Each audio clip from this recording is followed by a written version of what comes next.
Hi, friends. Today's story is called One Tiny Turtle. It was written by Nicola Davies and it was illustrated by Chapman. One Tiny Turtle. Now, there's a little information page at the front that tells you about turtles. So I'm going to read this. It says sea turtles are related to tortoises and terrapins. They are all reptiles. Sea turtles are great wanderers, traveling thousands of miles each year, often far from land.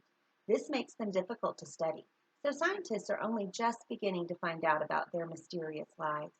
There are 7 species of sea turtles. This book is about the loggerhead turtle.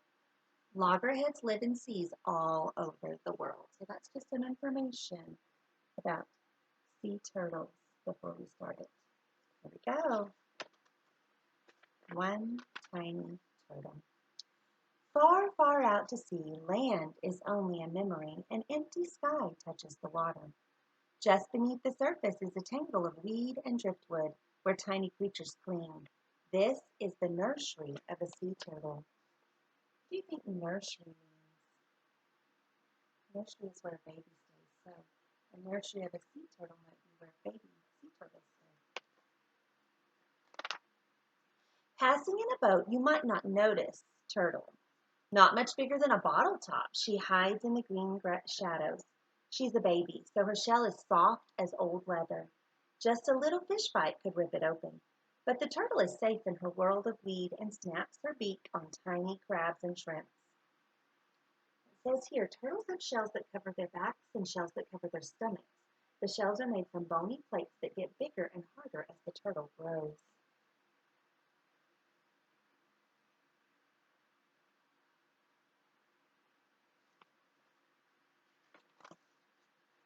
The turtle swims around, flapping her long front flippers like wings. She is flying underwater. She pokes her pinprick nostrils through the silver surface to take a quick breath. So fast, blink, and you'd miss it. Then she's gone, diving down into her secret life again. So it says fish breathe underwater, but turtles are reptiles and need to come up to the surface for air. They do this every 4 to 5 minutes when they are active. When they're asleep, they can stay underwater for hours. So fish have gills and breathe underwater, but turtles do not. They have to go breathe air. For 3 or 4 years, maybe more, the turtle rides out the storms and floats through hot calms. Steady, she outgrows her nursery. Nobody sees her leave, but when you look for her, she has vanished all the same.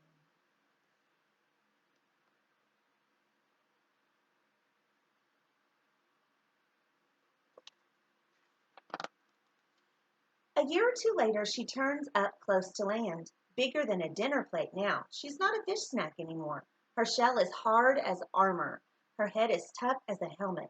She's grown into her name, Loggerhead. She has come to eat crabs. Millions swim up from deep waters to breed in the shallows. Their shells crack as easily as hen's eggs in her heavy jaws. But in a week, the feast is over and Loggerhead disappears again.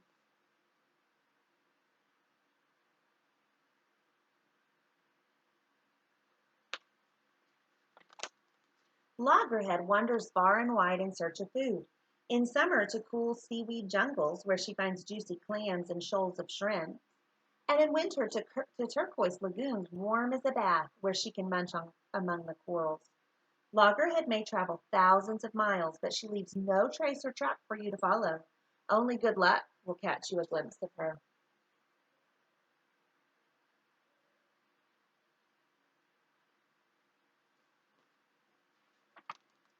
For 30 years you might not find her. Then one summer night she arrives on the beach where she was born. She's found her way here, sensing north and south like a compass needle, feeling the current and the warmth of the waves. She remembers the taste of the water here and the sound of the surf. So she's going back to the same place she was born. What do you think she's going to do there? I think it's cool that she found her way all the way back with nobody to give her directions. Loggerhead has grown in her wandering years. She's as big as a barrel now. Floating in the sea, she weighs nothing, but on land, she's heavier than a man.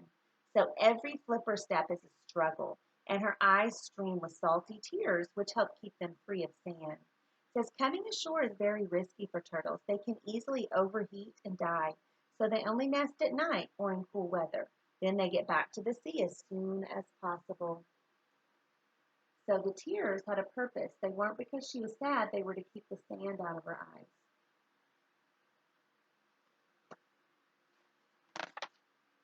Loggerhead makes her nest where the sea won't reach. Scooping carefully with her hind flippers, she makes a deep, steep hole. Inside, she lays her eggs like 100 squidgy ping pong balls. And afterward, she covers them with sand to hide her nest from hungry mouths. So here she is, digging her hole and then laying her eggs.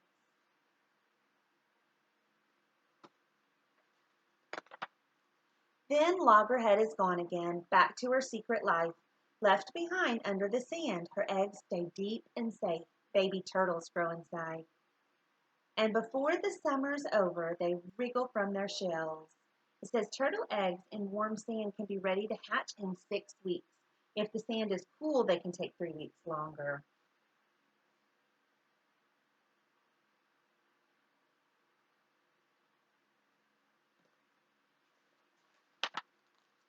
Above them on the beach, 100 eyes watch, on the lookout for a meal.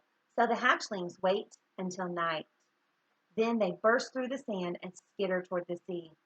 And it says the horizon is where the sea meets the sky, and it tells baby turtles which way to turn to get to the water. But streetlights and buildings next to the beach can confuse them and make them go the wrong way.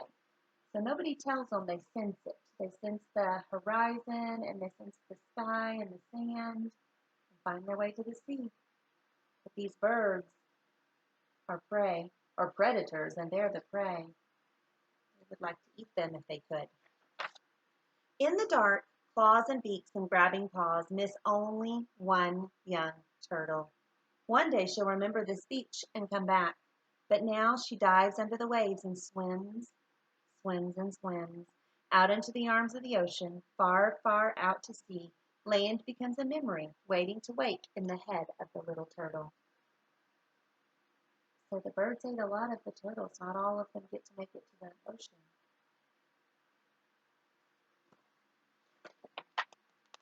That was the end. It's a nice story about a turtle. There's a turtle coming out on the dock. Hope you enjoyed that story about one tiny turtle.